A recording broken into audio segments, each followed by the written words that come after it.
আসসালামু আলাইকুম রহমতুল্লাহি ওবরকাতুহু।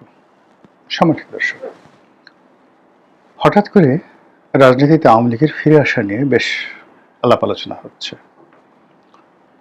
ভারতের বিখ্যাত পত্রিকা আনন্দবাজার, সেখানে প্রবাসে থাকা বাংলাদেশের সাবেক প্রধানমন্ত্রী আওয়ামী লীগের সভানেত্রী শেখ হাসিনা একটি সাক্ষাৎকার দিয়েছেন ইন ডিটেইলস, এবং সেই সাক্ষাৎকারে তিনি যে সকল কথা বলেছেন, রাজনৈতিকভাবে তার কোনো কথা আপনি হয়তো তাচ্ছিল্য করতে পারেন, কিন্তু অস্বীকার করতে পারবেন না। এবং তিনি যে সকল কথাবার্তা বলেছেন সেই সকল কথা আপনি ছুঁড়ে ফেলে দিতে পারবেন না।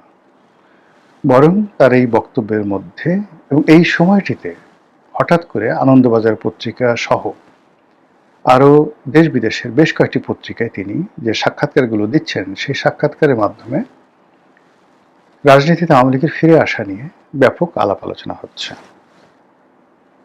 তিনি নিজে ফিরে আসতে চাচ্ছেন এবং তার যারা নেতাকর্মী দেশের বাইরে আছেন, অনেক শীর্ষ নেতা, যাদের মধ্যে ইন্টারনালি টেলিগ্রামের মাধ্যমে বা অন্যান্য যে সকল গ্রুপ রয়েছে, নিয়মিত রাজনৈতিক কর্মকাণ্ড পরিচালিত হয়।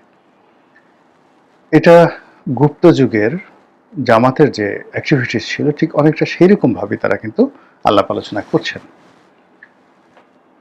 অন্যদিকে শেখ হাসিনা দিল্লিতে বসে তিনি ভিডিও দিচ্ছেন না, কিন্তু অডিও ক্লিপে ঘন্টার পর ঘন্টা, 2 ঘন্টা 3 ঘন্টা ধরে তিনি এই যে গ্রুপ মিটিংগুলো করছেন আওয়ামী লীগের বিভিন্ন নেতাকর্মীর সঙ্গে, এবং তার বক্তব্য, আওয়ামী লীগের যারা নেতাকর্মীদের বক্তব্য, এটি রীতিমতো নাও এখন ওপেন সিক্রেট। এবং অবাক করার বিষয় হলো যে শেখ হাসিনার সঙ্গে যারা বৈঠক করছেন, মিটিং করছেন, তাদের একটা বিরাট অংশ ভিডিওতে তাদের ফেস দেখাচ্ছেন এবং তারা বাংলাদেশে আছেন, যেটি সরকারের যে নিষিদ্ধ করা, আওয়ামী লীগকে নিষিদ্ধ করা এবং আওয়ামী লীগকে রাজনীতির বাইরে রাখা, এটার যে কৌশল, সেই কৌশলের জন্য রীতিমতো বুমেরাং। এ গেল একটা।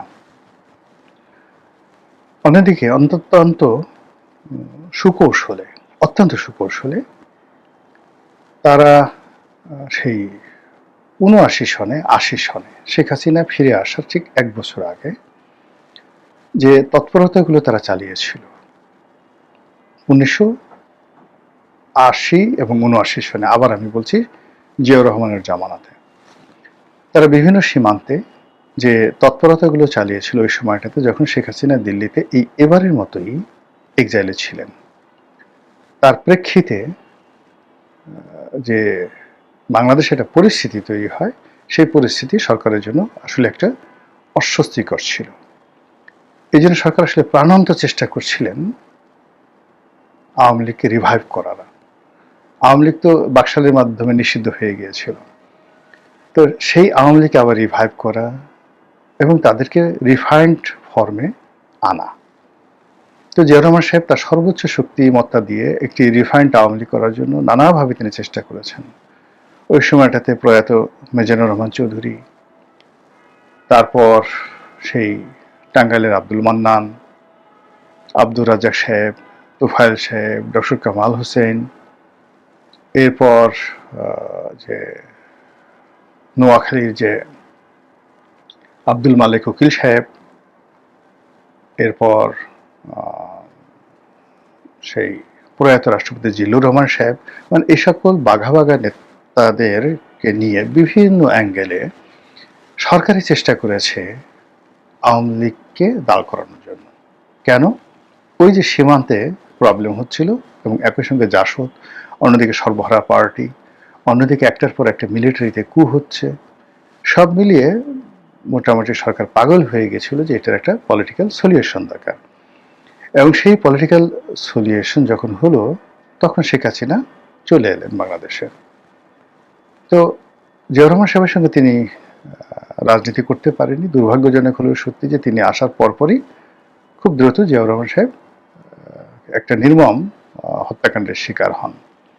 ফলে জিয়াউর রহমান সাহেবের যে আওয়ামী লীগকে কেন্দ্র করে একটা রাজনৈতিক মাস্টার প্ল্যান ছিল, সেই মাস্টার প্ল্যানটা আমরা আলোর মুখ দেখতে পারিনি। এরপর আর একটা সামরিক শাসন আসে, জিয়াউর রহমান সাহেবের পরিবর্তে এরশাদ আসেন, এবং আলটিমেটলি ৩-৪ বছর একটা খুব খারাপ অবস্থা চলে যায়।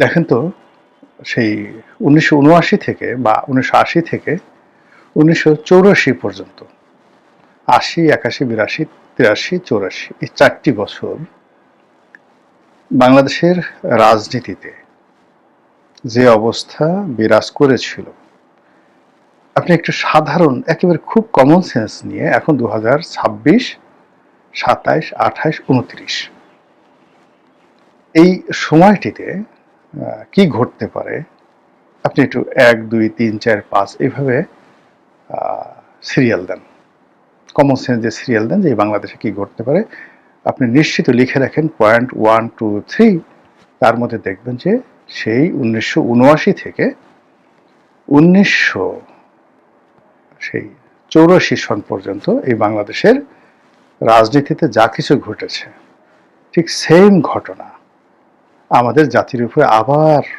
রাক্ষসের মতো এসে চেপে পড়ার মতো শো শো করে আওয়াজ করছে, ঠিক সেম ঘটনা। তো যেটা বলছিলাম যে সেই কারণে যে রাজনীতির যে একটা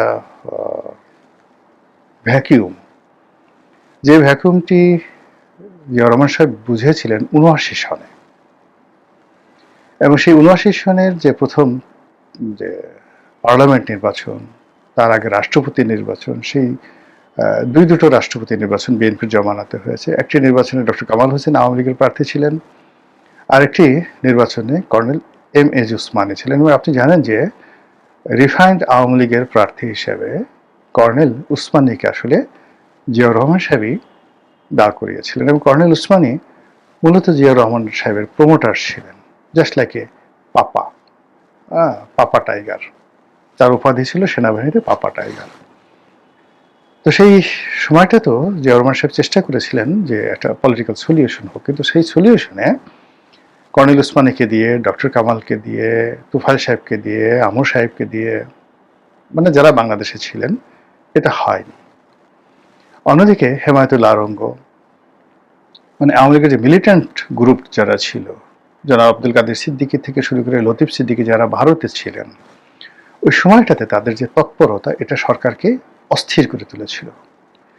এখন আপনি দেখেন আওয়ামী লীগের যত মিলিটেন্ট গ্রুপ রয়েছে, যুবলীগের যত মিলিটেন্ট গ্রুপ রয়েছে, যারা অস্ত্র পাওয়ার থেকে শুরু করে যে কোনো অপকর্ম বলেন, সুকর্ম বলেন, আওয়ামী লীগের তারা সবাই এখন এই যে জেলখানা থেকে ইসমাইল হোসেন সম্রাটকে মানে বের করে দেওয়া হয়েছে। এখন সম্রাট কোথায় আছে বলেন তো? এই ঢাকা শহরে সম্রাট, নিখিল, কোচি, মিরপুরের যে কোচি, যিনি মানে মহানগর উত্তরের যে সেক্রেটারি ছিলেন বা সভাপতি ছিলেন, বিজিএম এর সভাপতি ছিলেন, মানে এই সমস্ত অন্তত পক্ষে আওয়ামী লীগের এই ঢাকা শহর নিয়ন্ত্রণ করে শাওন, নজরুল ইসলাম বাবু, পলিটিক্যালি ধরেন এনামুল হক শামীম, নজরুল ইসলাম বাবু, এই মানুষগুলো এখন কোথায় আছে? শেখর কোথায় আছে? জাহাঙ্গীর কবির নানক কোথায় আছে? বাহাউদ্দিন নাসিম কোথায় আছে? তারা এই ঢাকা শহরে সে 1986-87 সন থেকে পুরো রাজনীতি নিয়ন্ত্রণ করছে, আন্ডারওয়ার্ল্ড নিয়ন্ত্রণ করছে। তাদের হাজার হাজার নেতাকর্মী আছে। এই নেতাকর্মীর মধ্যে কেউ চাপাতি চালাতে পারে, কেউ বন্দুক চালাতে পারে, কেউ অপহরণ করতে পারে, সে কেউ ছেঁচা দিয়ে আপনার 32টা দাঁত খুলে ফেলতে পারে, নাকের বদনা ফাটাই ফেলতে পারে, তারা গুলিস্থান থেকে চাঁদা তুলতে পারে, সবকিছু করতে পারে। এই লোকগুলো কোথায় আছে বলেন এখন? আপনি তাদেরকে ডিসমেল্টিং করতে পেরেছেন? তাদেরকে জেলখানায় ভরতে পেরেছেন? তাদেরকে নিয়ন্ত্রণ করতে পেরেছেন? তারা মুক্ত বিহঙ্গের মতো হয়ে বেড়াচ্ছে। তাপস কোথায়? পরশ কোথায়? নিক্সন চৌধুরী কোথায়? লিটন চৌধুরী কোথায়? সবাই কিন্তু যার যার অবস্থানে অতীতের যে কোনো সময়ের চেয়ে শক্তিশালী। চট্টগ্রামের রাজনীতিতে যারা যারা আছেন, মানে এখন চট্টগ্রামের রাজনীতিতে যারা আছেন তাদের তুলনায় আওয়ামী লীগের সেটটা চিন্তা করেন। আওয়ামী লীগে আখতারুজ্জামান চৌধুরী বাবু সাহেবের ছেলে জাভেদ, ওই যে দেখেন লন্ডনে, সে লন্ডনের মধ্যে বাংলাদেশে থেকে লন্ডনের মতো জায়গাতে 800 বাড়ি কিনতে পারে। তাকে দেখে আপনার কি মনে হয়? গর্ধব? এবং সে এখনো যেভাবে বুক ফুলিয়ে সারা দুনিয়া ঘুরে বেড়াচ্ছে, আপনারা কি করতে পারছেন তাকে? শামীম ওসমান কোথায়? শামীম ওসমানের ভাই সেলিম ওসমান কোথায়? শামীম ওসমানের ছেলেরা কোথায়? সেই তুলনায় নারায়ণগঞ্জে যারা যারা আছে তারা কি শামীম ওসমানের পর্যায়ের খেলোয়াড় বলেন তো? আচ্ছা, শামীম ওসমানের বাদ দেন, এখন নারায়ণগঞ্জের পরে আপনি নরসিংদীতে আসেন, আপনি সাভারে আসেন, মুরাজ্জং কোথায়? মুরাজ্জং এখন যে কাজগুলো করতে পারে, সাভারে এখনো সে যেখানে আছে সেখান থেকে মুরাজ্জং যে কাজগুলো করতে পারে, সেটা কি এখন করার মতো বিএনপি জামাতের লোক আছে সাভারে? বলেন তো। চাঁদাবাজি করা একরকম, আর রাজনীতি করা ইজ টোটালি ডিফারেন্ট থিং। এখন কি করছেন, আওয়ামী লীগের যে সমস্ত লোক আবর্জনা, এখন এনামকে ধরেছে, এনাম, ডাক্তার এনাম। এনাম তো সাভারের কিছু না, নাথিং, জিরো। কিন্তু সাভারে ধরেন চেয়ারম্যান ছিল সাইফুল, চেয়ারম্যান থেকে সাথে এমপি হয়েছে। সাইফুল কোথায়? মুরাজ্জম, সাইফুল, এই দুজনই তো পুরো সাভারের যে আন্ডারওয়ার্ল্ড, সেই আন্ডারওয়ার্ল্ডটা তারা নিয়ন্ত্রণ করতে পারে। এরপরে যারা উপজেলা চেয়ারম্যান ছিল, মুরাদের প্রতিদ্বন্দ্বী, সাইফুলের প্রতিদ্বন্দ্বী, সেই পুরো গ্রুপটা তারা কোথায় আছে? তাদের কাউকে গ্রেপ্তার করতে পারছেন? 17 বছর যারা সাভার নিয়ন্ত্রণ করেছে। তো এখন ঢাকার গেটওয়ে, সাভার, মিরপুর, আচ্ছা মিরপুরে যারা নিয়ন্ত্রণ করতো তারা কোথায়? কয়জনকে আপনি ধরতে পেরেছেন বলেন? এরপর গুলশান যারা নিয়ন্ত্রণ করতো তারা কোথায়?